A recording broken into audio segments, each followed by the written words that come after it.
Hello folks, how you doing? And welcome to our channel. New moon in Scorpio. Let's see what the cards have to say for you, the collective, in relation to the energies up to, during, and just after new moon in Scorpio, which in the UK is the 20th of November 2025. So do have a look at where it is at what point in your own country. The two decks that you will be seeing in this reading are the Druid Craft Tarot deck by Stephanie Carr Gom. And you will also be seeing Through the Eyes of the Soul by Cheryl Yambrak Rose. There we go. Let's go for it. Two very big decks to shuffle today, but we can do this. We're strong enough for it. How are you all doing? So, new moon in Scorpio for the collective. Just move that over.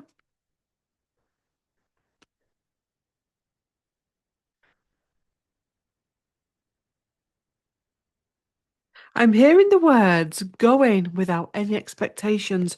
Do you know something? I did that with the 1111 portal this year. I didn't even, well, I did have a healing session for myself in the evening, but I didn't go in with bells and whistles. I didn't go in with any agenda. I just literally got up like any other day with the same routine and just let it speak to me. And honestly, it was the most powerful one I've ever known. I just let it be. I just let it be. Do you know what I mean? I didn't put bells and whistles on it. I didn't put agenda on it. I didn't even manifest anything. I just went, show me what you want to bring to the table. And I wonder if we need to do more of that with all of these events, that we put too much expectation on them rather than letting them speak to us. So, Seven of Cups is the first card. At the bottom, we've got the Nine of Pentacles. Seven of Cups. Dreams feeling as though they're away from you, as though the thing that you want to achieve is in the water. I mean, we can use water like we use a crystal ball, where we just get our fire, where we can just gaze at it, okay? And we can see what comes up. Is this what I'm already saying about rather than going out and manifesting something or going out there with an agenda or an expectation to see what it brings to the table, to gaze into the universe, to gaze into your life, to gaze into the flames, to gaze into the water, to gaze into the ball, not from a perspective of what's my future going to hold for me, but what can I bring to the table to make a change in my own life? It's interesting because he's got a little cup there. So not all the cups are there. So there's something here, his Ace of Cups. Now, the one cup is represents the Ace of Cups. The Ace of Cups is about emotion, it's about flow, it's about love, it's about self-fulfillment.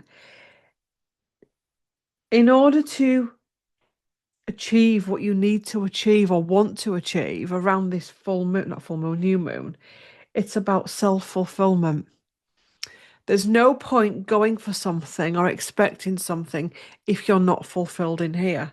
So if your heart is in pain, you will struggle to see clearly what you want.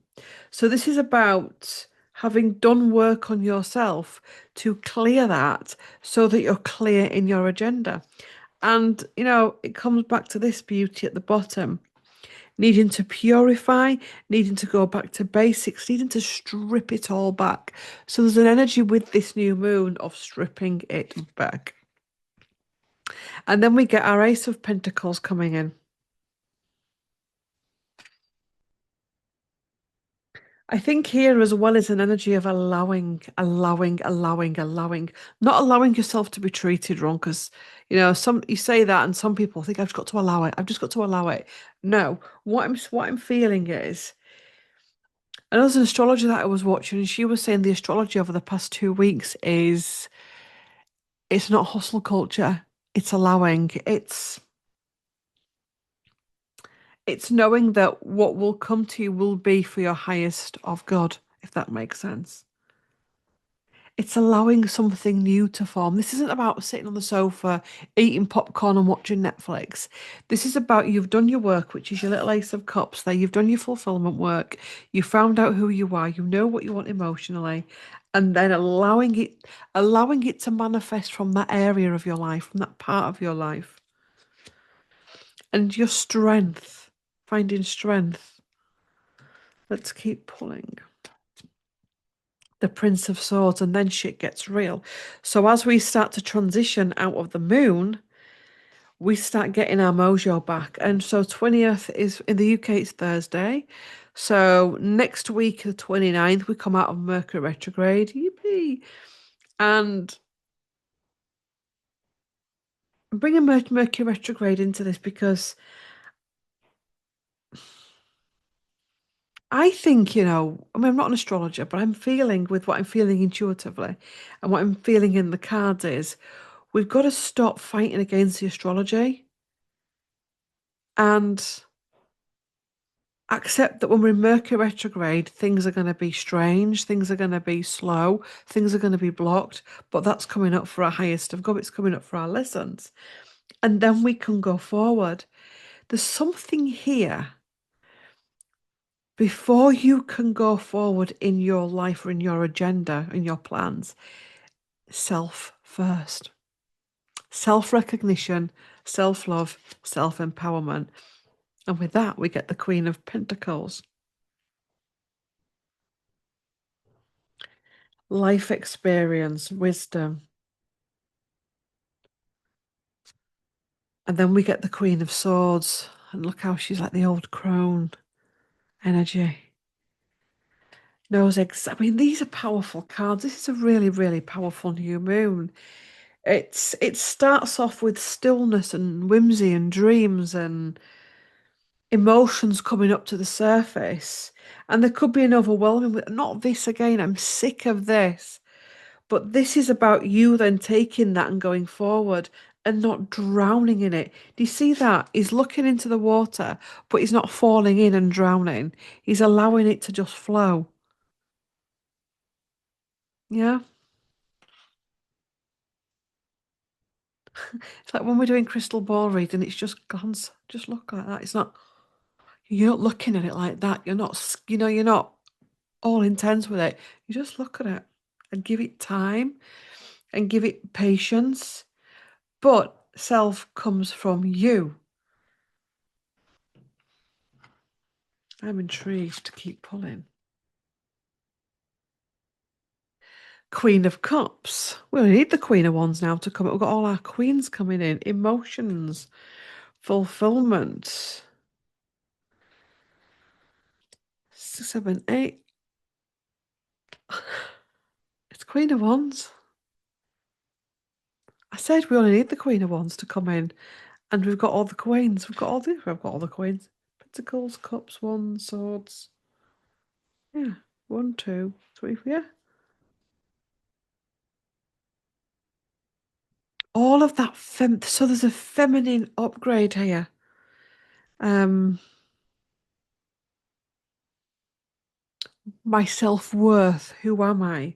Who do I identify as? What do I identify as? Who am I? Not what other people project onto me, but who am I?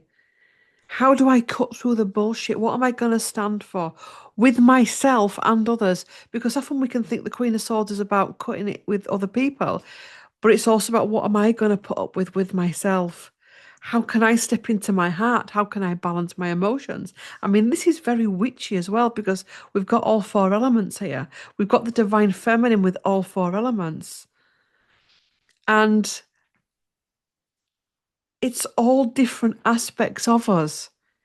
It's not just focusing on the pentacle. It's not just focusing on the sword. It's not just getting all watery or fiery.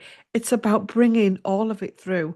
So it's also about not just putting a label on you. It's you're more than that. You're more than What you think, you're more than what they think, you're more than what society thinks, you're more than the trauma, you're more than the old stories. These are also new depths that are going to be coming up, new aspects of you that you're like, where did that come from? I didn't even know I had that in me, that strength, that heart-centeredness, that sword energy to cut through the air, all of that kind of stuff. Let's have a look at the oracle cards. So, new moon in Scorpio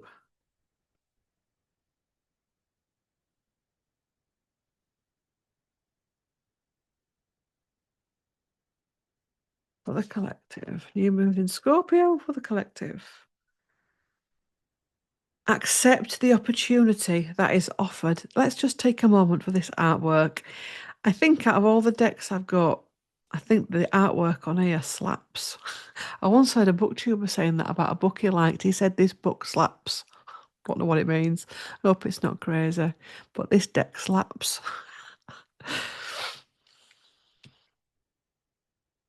Again, the cup being offered. Accept the opportunity that is offered. I'm feeling an energy with this reading of taking time with it, not rushing in to decipher the cards, not rushing in to get the message, to sit with this new moon. It's not a new moon for rushing about. If you're going to be giving yourself a big fat to-do list around this new moon, uh-uh, it's about slow and steady.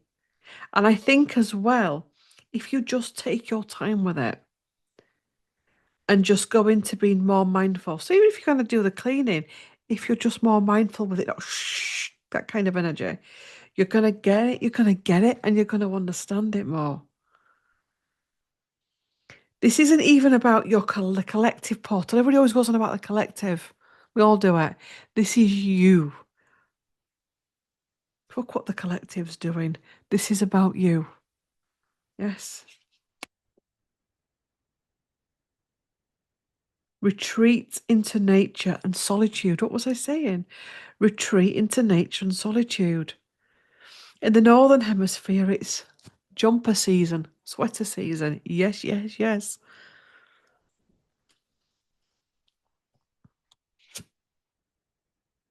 Look through the mist to find the mystery.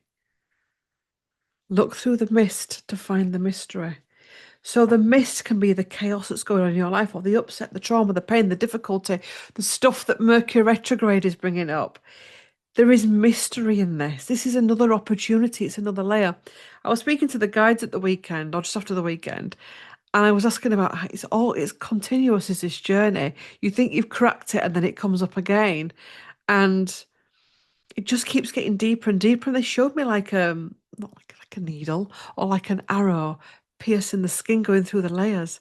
That the when it first pierces the skin, it's your surface level stuff. So when you go to your first ever Reiki session, it's your surface level. But the more you do, when you go to your first therapy session, it's just surface level. So that's why the more you do, people say, why is it getting worse? Because you get into the core stuff. Yeah. These are new depths. Wisdom from previous lifetimes. And as I say that, look at that card. Old versions of you, inner child healing. Have hope for the future. New energies are coming in, brand new rebirthing energies.